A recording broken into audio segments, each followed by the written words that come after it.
Com a campanha eleitoral oficialmente na rua, a temperatura nos caldeirões políticos aumentou e, assim como aconteceu em 2018, o vencedor para o cargo de presidente da República será decidido em grande parte com o apoio das redes sociais.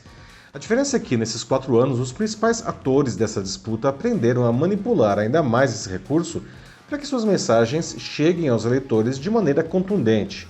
Resta saber se o resto da sociedade consegue lidar com as consequências disso. As plataformas digitais também entenderam seu papel determinante nesse cenário, tanto pela sua capacidade de influenciar os eleitores, quanto pelos efeitos que tem nisso. A última eleição presidencial americana escancarou o problema, deixando os Estados Unidos rachados ao meio até hoje, 19 meses após a catastrófica invasão do Congresso americano por seguidores do ex-presidente Donald Trump. Graças à incapacidade das plataformas digitais de lidar com as fake news e o discurso de ódio, aquelas pessoas acreditam até agora que Trump teve sua reeleição roubada a ponto de tentar impedir à força a confirmação da vitória de Joe Biden.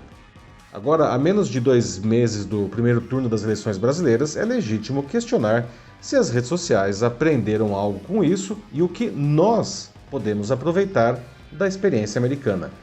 Eu sou Paulo Silvestre, consultor de mídia, cultura e transformação digital, e essa é mais uma pílula de cultura digital para começarmos bem a semana, disponível em vídeo e em podcast. Essas empresas parecem estar dispostas a colaborar para que o cenário americano não se repita por aqui. Tanto que a Meta, controladora do Facebook, do Instagram e do WhatsApp, o Google, que é dono do YouTube, assim como o TikTok, o Twitter e o Quai, firmaram um acordo de colaboração com o Tribunal Superior Eleitoral em fevereiro. O LinkedIn, que pertence à Microsoft, se juntou a eles em março e o Spotify fez o mesmo em maio.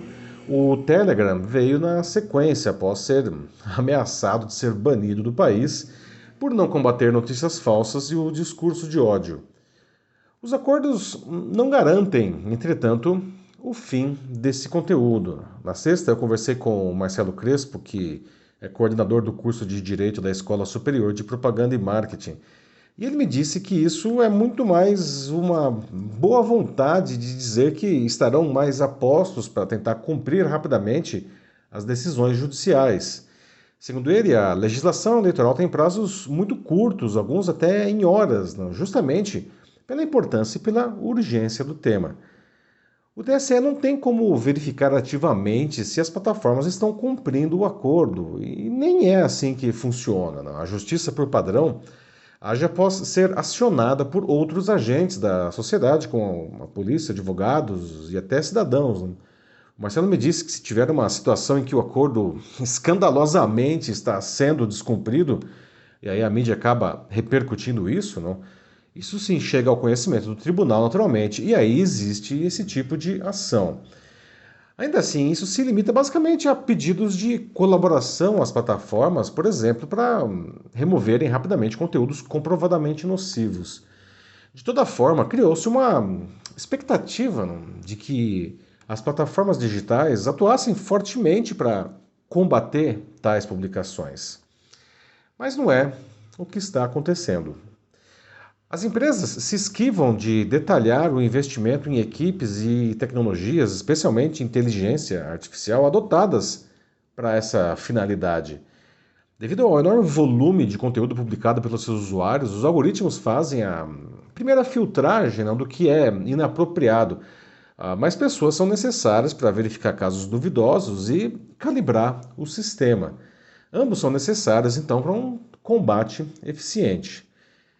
Relatório divulgado recentemente por pesquisadores do Instituto Nacional de Ciência e Tecnologia em Democracia Digital da Universidade Federal da Bahia demonstra que, apesar do memorando entre essas empresas e o TSE, os seus sistemas ainda apresentam muitas brechas que são exploradas pelos propagadores de notícias falsas. Além disso, em muitos casos, esses conteúdos, mesmo identificados, não são removidos, tendo apenas o seu alcance restringido. E aí reside uma das grandes críticas, aliás, internacionais a essas plataformas. Por piores que sejam, esses conteúdos geram enorme audiência, o que é bom para o seu negócio, não. Logo, se eles fossem todos eliminados, isso seria contra seus interesses comerciais. Frances Haugen confirma isso. A ex-gerente da equipe de integridade cívica do Facebook ficou famosa em outubro ao dizer que a empresa conscientemente coloca seus lucros à frente do bem-estar de seus usuários no escândalo conhecido como Facebook Papers. Segundo ela, quando se recompensa o engajamento ao invés de comunicação construtiva, ao invés de colaboração, isso acaba dando mais alcance às ideias que são mais extremas. Em julho, ela participou de uma audiência pública com a Câmara dos Deputados sobre o tema e lá ela explicou que, por isso, essas empresas não são tão transparentes. Haugen acusou a Meta de se empenhar mais no combate a conteúdos nocivos onde sofre mais risco de ser regulamentada, como os Estados Unidos, aliás. Por isso, depois da eleição americana, sobrou pouco daquela estrutura para o Brasil. Explicou ainda que os sistemas de inteligência artificial são menos eficientes para idiomas que não o inglês. Tudo isso facilita a vida de quem se beneficia das fake news, né? Para tornar o cenário ainda mais desafiador, eles usam plataformas de uma empresa para promover conteúdos em serviços de concorrentes, né? Como, por exemplo, destacar no Telegram vídeos com desinformações que estão no YouTube. E como são concorrentes, eles não trabalham juntos nesse combate, né? E a justiça não tem mecanismos para fazer tal verificação cruzada. Bom, eu quero crer que o Mark Zuckerberg não pensava em nada disso quando criou o Facebook lá em seu dormitório estudantil em Harvard em 2004. Mas é inegável o poder de convencimento que essas empresas têm hoje sobre bilhões de usuários. Ainda que elas não atuem politicamente, as suas ferramentas se prestam a pessoas inescrupulosas, criando uma máquina de mentiras quase perfeita, não, sem precedentes na humanidade. De certa forma, essas empresas se tornaram muito mais poderosas que os países onde atuam. Na conversa de sexta, o Marcelo disse que tamanho poder precisa de alguma forma ser regulado. Mas ele explica que isso não pode ser feito de modo a censurar ou a coibir a inovação. Além disso, lembra que leis que tentam regular tecnologias de maneira muito detalhada acabam ficando obsoletas rapidamente. Por tudo isso, a menos de 2 meses das eleições, a colaboração entre as Big Techs e o TSE não está conseguindo conter o esperado aumento do discurso de ódio, da intolerância e de todo tipo de notícias falsas nas plataformas digitais. Parte da sociedade assiste atônita à escalada da violência explícita e até de discursos a favor de um golpe militar.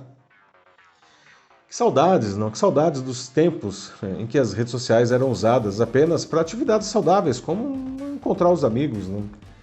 Eu só espero que elas não levem o Brasil ao mesmo abismo que elas jogaram a sociedade americana.